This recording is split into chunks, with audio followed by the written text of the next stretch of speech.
মানুষ নয়, রংপুরে এবার গরু থাকছে হোটেলে। শুনে অবাক হচ্ছেন, কিন্তু ঘটনাটি একেবারেই সত্যি।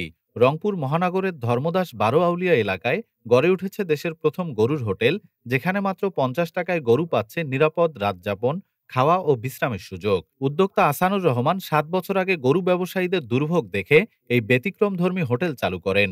প্রতিটি গরুর জন্য নির্দিষ্ট স্থান, খাবার, পানি এবং সার্বক্ষণিক সেবার ব্যবস্থা রয়েছে। কাজ করছেন ৪ জন প্রশিক্ষিত কর্মচারী। লালবাগ, সঠিবাড়ি, বেতগাড়ি, আমবাড়ি সহ বিভিন্ন হাট থেকে গরু এনে এখানে রাখা হয়। পরদিন ঢাকা, চট্টগ্রাম বা কুমিল্লার পথে যাত্রা করে। ব্যবসায়ীরা জানাচ্ছেন, রাস্তায় গরু রাখার ঝুঁকি কমেছে, গরুর ক্লান্তিও অনেকটাই হ্রাস পাচ্ছে। এ উদ্যোগ শুধু গরুর নয়, মানুষেরও উপকারে এসেছে। হোটেলকে ঘিরে কর্মসংস্থান হয়েছে অন্তত ১০ থেকে ১২ জনের। উদ্যোক্তা বলেন, ভবিষ্যতে এখানে গরুর জন্য গোসলখানা, মেডিকেল কর্নার ও বিশ্রাম এলাকা তৈরি হবে। দেশে গরুর জন্য চাই হেলদি ট্রাভেল। ডেস্ক রিপোর্ট, আজ বার্তা।